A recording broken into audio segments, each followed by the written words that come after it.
Sa dating tambayan ng mga riders, no, kumustahin natin. So ganyan na siya. So sira na, bumabela, nagbabanking-banking para mapitikan na mga vlogger na mamitikay. Kagaya ito, yung mga twist-twist na ganito. Yung mga ibang nagbabanking dito sa ni-drag talaga. Yung mga ganyang mga kurbada. Sarap dito, diba? As you can see. So slow down, prone sa accident talaga itong road na ito. Kasi yung pababa, diba? May iba mga rider dito, ginagawa lang ito, simple lang, ganyan, diba? Banking doon, banking dito. Ayan yan, double yellow line. Bawal kang umovertake dun sa kabila. Saka bawal ka ding lumipat ng daan kapag once na ka, ganyan. Diba? Kasasabi ko lang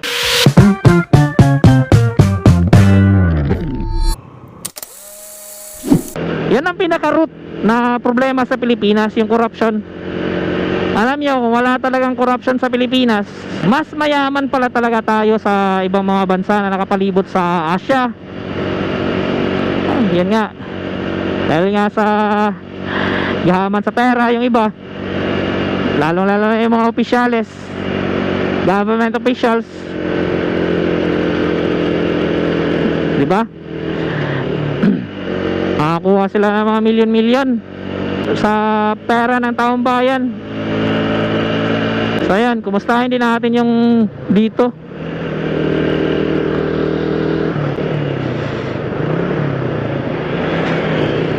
So let's try to stop by lang muna dito sa sa dating tambayan ng mga riders, no, kumustahin natin.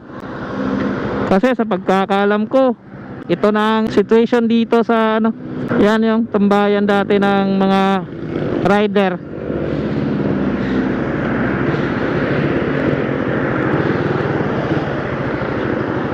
So dati sobrang dami mga riders na pumupunta dito, yung tumatambay talaga dito So ito na yung update, no. So ganyan na siya. So sira na. So marami mga sticker, nag-ano din ako ng sticker dati dito naglagay. So ayan na ang situation ngayon dito. Wala na, diba? Sayang, pero dahil nga sa dahil din sa mga ibang mga rider, kasi ginagawang parang race track dito ng mga iba yung parang nakikipag banking-bankingan sila dito sayang tambayan sana yan ng mga riders.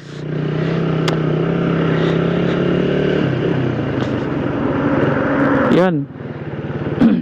Dahil din sa ibang mga riders, ayun, nawala yung kanilang isa sa tambayan. Kasi yung iba dito bumabela, nagbabanking-banking para mapitikan na mga vlogger na mamitikay. So sa Tagalog, maniniyot. Kaya madaming mga dito yung mga talagang feeling nila racetrack. Kaya yun, pinagbawal. Saka yung government ng parang gumawa ng paraan para mawala dyan pinag-initan.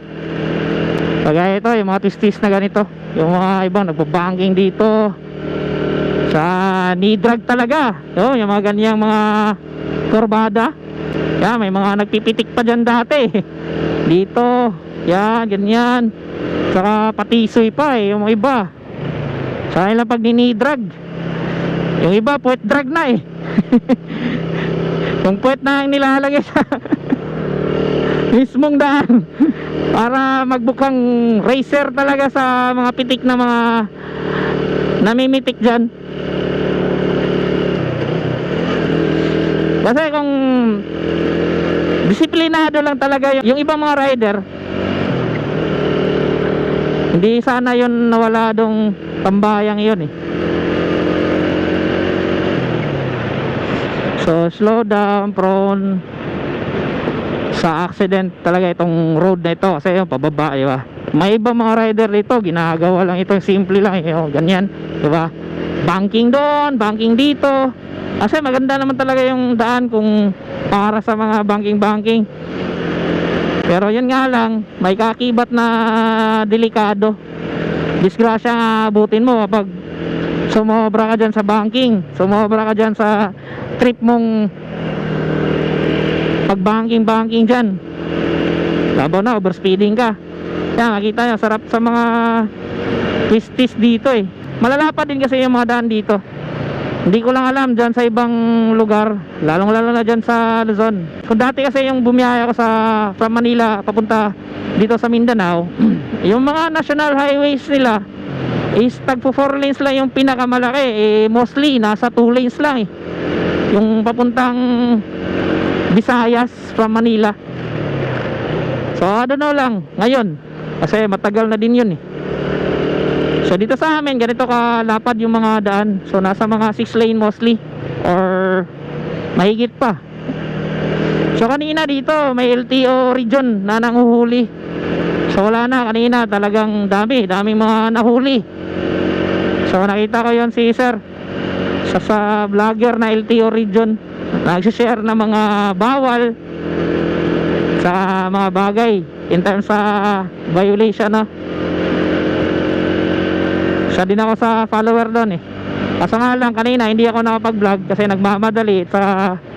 Hindi rin ako nakahingi ng sticker kasi wala na daw siyang sticker. So dito maganda yung view din, di ba?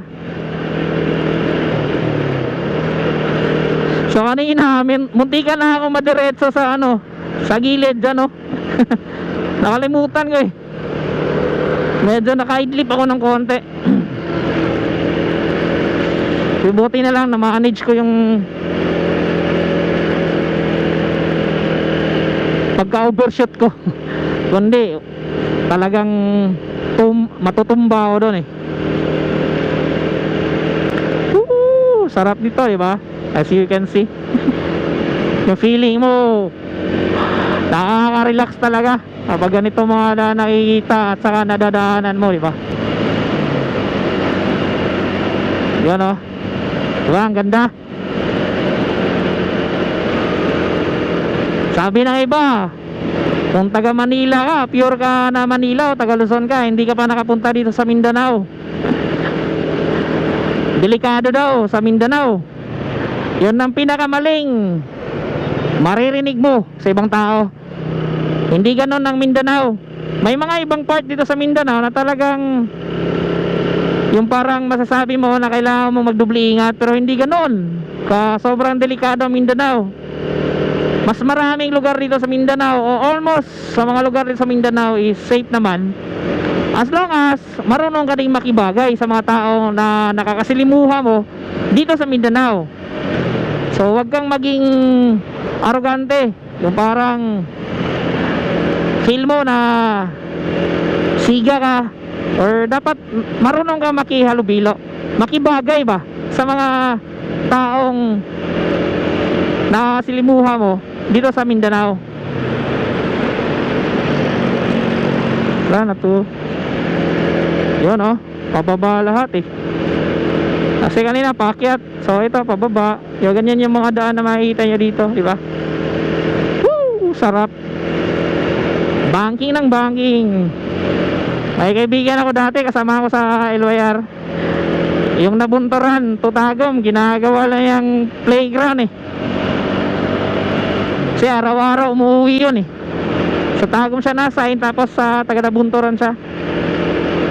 Lahat ng daan nito nagiging kabisado niya yung kurbada, saan siya dapat na lane na sakto sa pagkurbada. Kasi araw-araw siyang bumabiyahe, Tagum to Nabunturan. Hindi naman ganun kalayuan, pero maganda yung daan dito. Sana talaga maganda yung daan na makikita niya.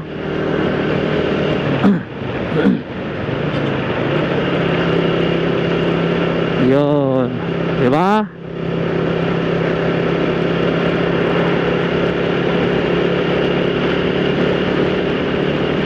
So ganyan, kapag mga double yellow lane, bawal kang pumasok doon sa kabilang lane for safety purposes. Kasi Kasi marami din talagang mga hindi alam, oh. Sa kanila, banking lang ng banking, overtake lang ng overtake. Hindi tinitingnan yung mga lane markings, no, sa daan. So yung mga ganun, double yellow lane, bawal ka talagang pumasok doon sa kabilang lane niya.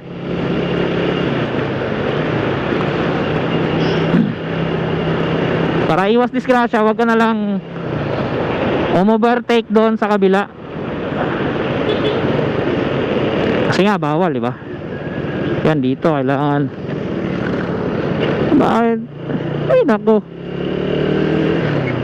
Yan ang mahirap, no, kapag nakasunod ka sa mga ganyan, biglang lilingon, hihinto, tapos ganito yung daan pababa, medyo fast lane siya.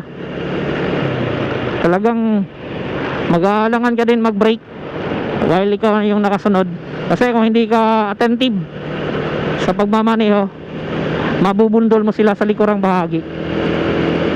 Kaya yan, double yellow lane, bawal kang umovertake din sa kabila. Saka bawal ka ding lumipat ng daan kapag once naka, ganyan.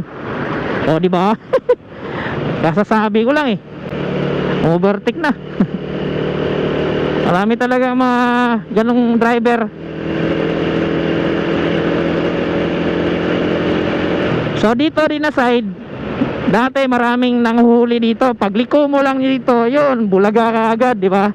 Blind cab kasi dito, pag dito ka nahuli na mga LTO at saka mga highway patrol na deputies ng LTO, huli ka talaga.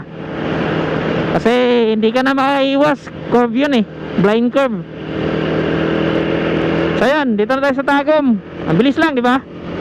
Konting usap lang, Tagum na tayo. So yan yung palatandaan pag meron na kayong makikita ng mga palm tree sa gilid sa daan, yung mga mahaba, malalaki mga palm tree sa gilid sa daan, yan, Tagum na kayo. Nasa Tagum na kayo. Alright. Ito, matagal na din itong kinukumpuni, hanggang ngayon hindi pa natatapos.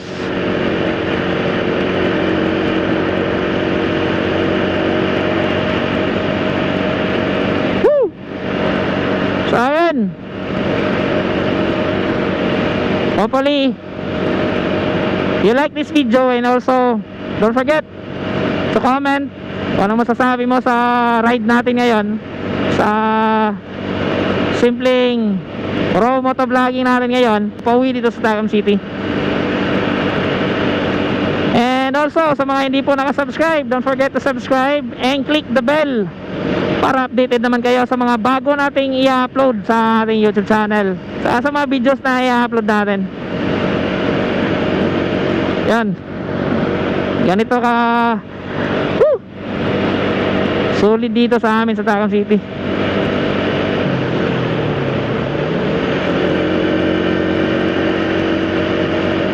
Well, si kuya pagyewang-gewang yung trip niya eh. Isang mali mo lang ng, oh yan oh, kita mo yun, oh, galing ni kuya bay.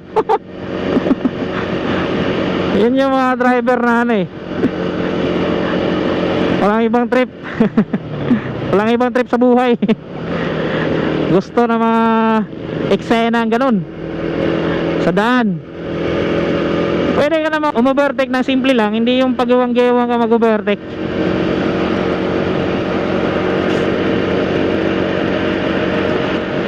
Woo! Sarap ng hangin. Hindi ako naka-jacket, hindi rin ako naka-gloves kasi nagmamadali na ako. Then kanina rin kasi umuulan. Kumbaga medyo mababasa yung jacket natin sa yung gloves. Ayaw ko din mabasa. Pero at least pagpunta ng sa may Mawab na, wala nang ulan, ambon na lang, yung medyo maambon.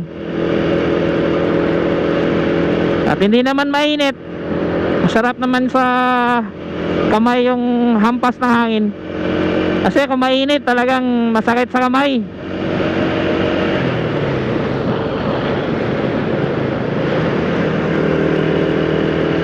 So dito na tayo sa may Kurbada.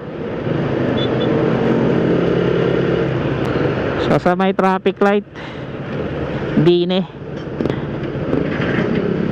So pagilid lang tayo kasi diretso tayo eh, baka masagi tayo dyan sa liliko ng pa right side papuntang Palengke.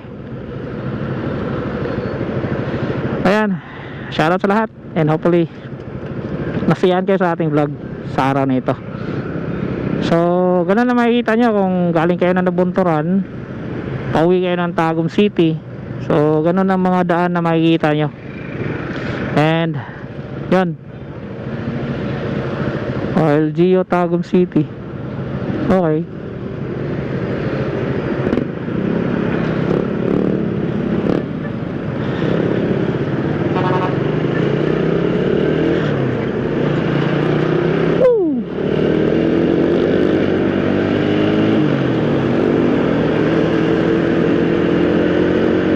Medyo malakas talaga kumain ng gasolina tong Raider ko. Kasi empty na ako kanina, naggasolina ako eh, mga talagang paubos na. So naggasolina ako ng 140. So doon sa may unahan bago dumiretso na Nabunturan. So yun, yung full tank ko yan na lang, 1 bar na lang natira. Nakabalik ng Tagum to Nabunturan, saka Nabunturan to Tagum. So sa ibang mga motor, lalong lalo na sa mga FI, ay matipid talaga kaysa dito sa mga Raider carb, kasi malakas talagang kumain.